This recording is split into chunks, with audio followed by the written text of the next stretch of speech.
વડોદરા શહેરમાં ઠેર ઠેર રોડ પર ખાડા, ભૂવા, પાણીની લાઇન, લીકેજ, રિપેર માટે ખોદેલા ખાડા પૂરવાની કામગીરી આગામી 31 મે સુધી પૂરી કરી દેવા મ્યુનિસિપલ કમિશનર દ્વારા અધિકારીઓને સૂચના આપી દેવામાં આવી છે।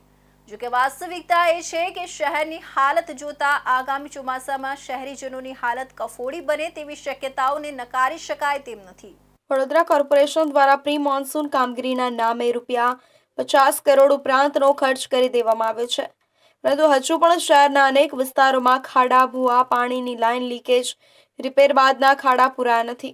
એ તો ઠીક, પૂર્વ વિસ્તારમાં ડ્રેનેજ, વરસાદી ગટરો તેમજ પાણીની લાઇનો નાખ્યા બાદ રસ્તાઓ બનાવવામાં આવ્યા નથી। આવી સ્થિતિ શહેરના તમામ ઝોનમાં છે, ત્યારે આગામી ચોમાસા પહેલા આ કામગીરી પૂરી કરવામાં નહીં આવે તો શહેરીજનોને રસ્તા ઉપર નીકળવું મુશ્કેલ બની જશે।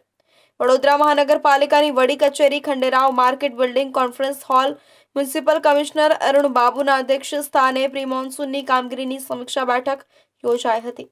આગામી ચોમાસાની સિઝનની પૂર્વ તૈયારીના ભાગરૂપે આયોજિત બેઠકમાં વરસાદની સિઝનમાં કામગીરી માટે દરેક ઝોનમાં ફાયર વિભાગ, પાર્ક્સ એન્ડ ગાર્ડન વિભાગ તથા મિકેનિકલ વિભાગ, ઝોનલ એન્જિનિયરિંગ વિભાગની સંયુક્ત રીતે ક્વિક રિસ્પોન્સ ટીમની રચના કરવાનો નિર્ણય લેવામાં આવ્યો હતો।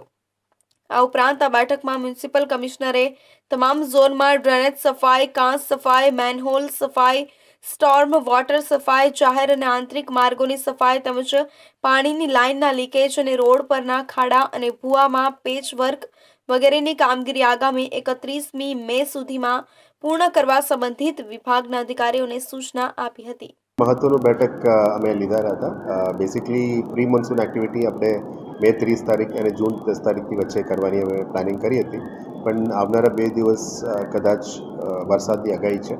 આજે રાજ્ય સરકારે પણ આ બાબતમાં ગંભીરતાથી મીટિંગ લીધી હતી, એને ધ્યાને લેતા આવનારા દિવસમાં વરસાદની એક્સપેક્ટેશન છે, એટલે પ્રી મોન્સૂન એક્ટિવિટી સાથે આપણે QRT ટીમ્સ પણ બનાવવાનું નક્કી કર્યું છે।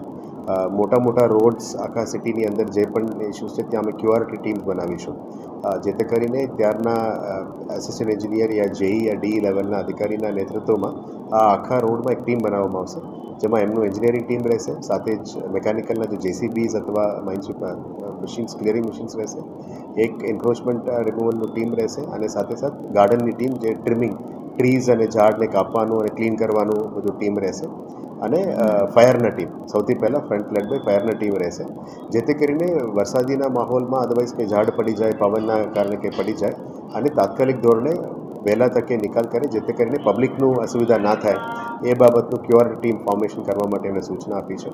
મ્યુનિસિપલ કમિશનર અરુણ બાબુએ જણાવ્યું હતું કે ડ્રેનેજ અને ખોદકામ માટે અત્યાધુનિક મશીનરીની પણ સુવિધાઓ ટૂંક સમયમાં જ ઊભી કરવામાં આવશે।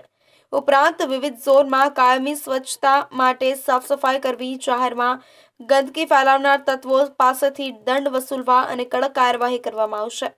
સ્વચ્છતા બાબતે તબક્કાવાર ઉચ્ચ અધિકારીઓ વડોદરા શહેરમાં મુલાકાત લઈ નિરીક્ષણ કરશે, તેમજ સુપર સકર મશીન દ્વારા ડ્રેનેજની સઘન સફાઈ પણ કરવામાં આવશે। આ બેઠકમાં deputy municipal commissioner Gangasinh, deputy municipal commissioner sir VM Rajput, deputy municipal commissioner Suresh Tuvar તેમજ વર્ગ 1ના અધિકારીઓ, તમામ ઝોનના આસિસ્ટન્ટ મ્યુનિસિપલ કમિશનરો અને તમામ વોર્ડ ઓફિસરો તેમજ અન્ય અધિકારીઓ ઉપસ્થિત રહ્યા હતા।